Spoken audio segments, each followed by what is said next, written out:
বাংলাদেশ ব্যাংকের সাবেক গভর্নর যিনি হাসান এইস মনসুর, তিনি অর্থনীতিতে অভিজ্ঞ একজন অর্থনীতিবিদ, উচ্চশিক্ষা অর্জন করেছেন অর্থনীতি নিয়ে। তিনি আপনার ম্যাকমাস্টার ইউনিভার্সিটি, আমি আপনাকে বলছি আইএমএফ এর উনি একজন বিশ্লেষক, রাজস্ব আঞ্চলিক বিভাগে তিনি কাজ করে অভিজ্ঞতা আছেন। ইতিমধ্যে আপনারা জানেন শীর্ষ গবেষণা প্রতিষ্ঠান পলিসি রিসার্চ ইনস্টিটিউটের তিনি নির্বাহী পরিচালক, বাংলাদেশ সরকারের অর্থমন্ত্রী, অর্থনীতি উপদেষ্টা ছিলেন তিনি, সরকারি এবং বৈশ্বিক অর্থনীতি দুই ক্ষেত্রে কাজের অভিজ্ঞতা রয়েছে। সবচেয়ে বড় বিষয় হচ্ছে, আমি আসছি, সবচেয়ে মজার বিষয় হচ্ছে, আমি একটু প্লিজ শেষ করি। সবচেয়ে বড় কথা হচ্ছে তিনি 32 বিলিয়ন রিজার্ভ তিনি রেখে গেছেন। এটা হচ্ছে তার একটা সফলতা। নিশ্চয়ই তার নৈতিক যে স্তর ঘটেছে, আমরা সেটার উপর জোর আমরা দাবি জানাই। আমরা যদি হয়ে থাকে, আর যদি হয়ে থাকে, আমি আপনাকে বারবার আইনের কথা বলছে, আমাকে একটু বলতে দিতে হবে।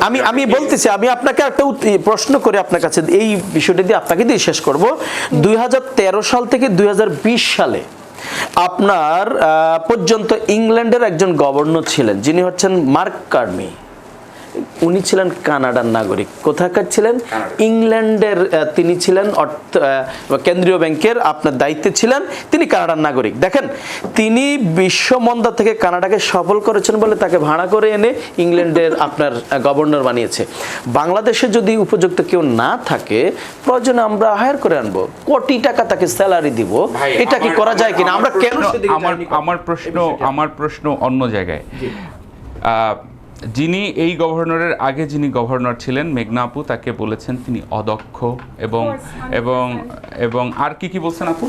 অযোগ্য, নৈতিকতা এবং ব্যবহার করার প্রয়োজন নেই। আমি জাস্ট এতটুকুই বলবো যে তার নিজের লাইফে নৈতিকতার যথেষ্ট অভাব রয়েছে। আপনি পার্সোনাল অ্যাটাক করছেন ওনার লাইফের নৈতিকতার ব্যাপারটা। নো, ফিনান্সিয়ালি উনি একটা বড় দায়িত্ব নিয়েছেন, সেই জায়গাগুলো যদি ক্লিয়ার না থাকে তাহলে তো আসলে ওনার ডিগ্রি সার্টিফিকেট দেখে কোনো লাভ নেই। বলছেন ভাই, আপনি এই কথাগুলো বলার জন্য কি আইন আপনাকে সাপোর্ট করে কিনা? মানে আমি যদি আরেকটু বলি, ওনার বিরুদ্ধে কি কোনো মামলা হয়েছে? কেন হয়নি সেটা একটা অদ্ভুত বিষয়। হয়নি কেন? গভর্নমেন্ট আছে তো, তারা কেন মামলা করে নাই? That's a good question. We should ask this to the government. বিরুদ্ধে মামলা হয়েছে। এই প্রশ্নটা আমাদের সরকারের কাছে রাখা উচিত। এই প্রশ্নটা সরকারের কাছে রাখা উচিত যে আপনারা on behalf of him. এখন প্রশ্নটা হচ্ছে, বর্তমান যিনি আছেন তিনিও তো ভালো করতে পারেন, হয়তো তাকে তো সময় দিতে হবে আমাদের। আপনি যে বলছেন নৈতিকতা স্থলন, সেটাও তো আসলে আইনি ভিত্তিতে হয় না। হ্যাঁ, কারণ তার তো লিগ্যাল রাইট আছে সেই জায়গায় বসার। আপনি তাকে নিয়ে অনেক ধরনের কথা বলতে পারেন, কিন্তু legally he has the right.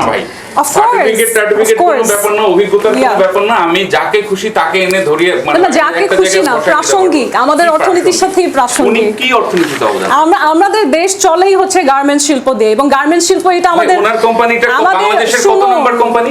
শুনুন, গার্মেন্টস শিল্প কোনো ন্যাশনাল বিষয় না, ঠিক আছে? আমাদের আন্তর্জাতিকভাবে যতটুকু যেই জায়গা থেকে আমাদের টিকে থাকার জন্য অর্থনীতিতে প্রয়োজন সারা বিশ্ব থেকে, এই পুরো লিয়াজোটা শুধুমাত্র আমাদের দেশে গার্মেন্টস থেকেই হয়। তো আমার কাছে এটা একেবারেই মনে হয় না অনৈতিক, একেবারেই মনে হয় না নট রিলেটেড। গার্মেন্টসটা বাংলাদেশের কততম গার্মেন্টস?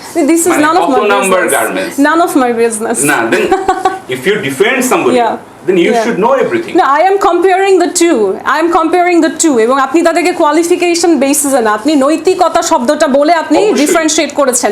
নৈতিকতা তো ওনার যে আগে ছিল তার মধ্যেও নাই, এবং সব জায়গায় আমরা তো আসলে তার আমি খুব ডিটেইলসে যেতে চাচ্ছি না। আমি প্রথমেই বলেছি আমি তার পরিবারকে চিনি, আমি তার পরিবারকে চিনি, আমি প্রথমেই সেটা বলেছি। এবং তাদের অনৈতিকতা, তারা যেভাবে তাদের ছেলে মেয়েদেরকে রেখেছে আমাদের বাংলাদেশে, আমার মনে হয় না সেই রকম ভাবে, সেই রকম আভিজাত্যের মধ্যে আমাদের দেশের কারো ছেলে মেয়ে থাকে। আপনি আমাকে একটা এক্সাম্পল দেন।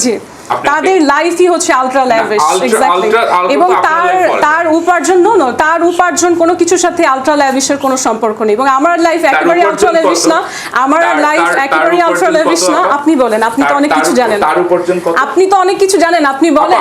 আপনি যে কথাটা বললেন যে আপনি তার বিরুদ্ধে একটা এলিগেশন দেন। না তাদের যে যে allegation এর ভিত্তিতে আপনি তাকে অনৈতিক বলতে পারেন। তাদের যে ল্যাভিশ লাইফ, যেই পরিমাণের হচ্ছে স্পোর্টস কার, যেই পরিমাণের হচ্ছে বিয়ে শাদী, যেই পরিমাণের হচ্ছে বিদেশের সম্পদ, যেই পরিমাণের হচ্ছে সিটিজেনশিপ, এটা কি এই 5 কোনো আগস্টের কিছুই পরে হয়েছে বাংলাদেশের আগে হোক পরে হোক, এটা 5 আগস্টের আগে হয়েছে আগে না হোক পরে হোক ভাই, নৈতিকভাবে এই জায়গায় যাওয়া বাংলাদেশের কারো এইটা পক্ষে 5 সম্ভব আগস্টের না। আগে হয়েছে পরে এই হয়েছে? জায়গায় যাওয়া বাংলাদেশের কারো পক্ষে আপনি নৈতিকভাবে আমার সম্ভব সরকারকে না। ডিফেন্ড করবেন অন্তত।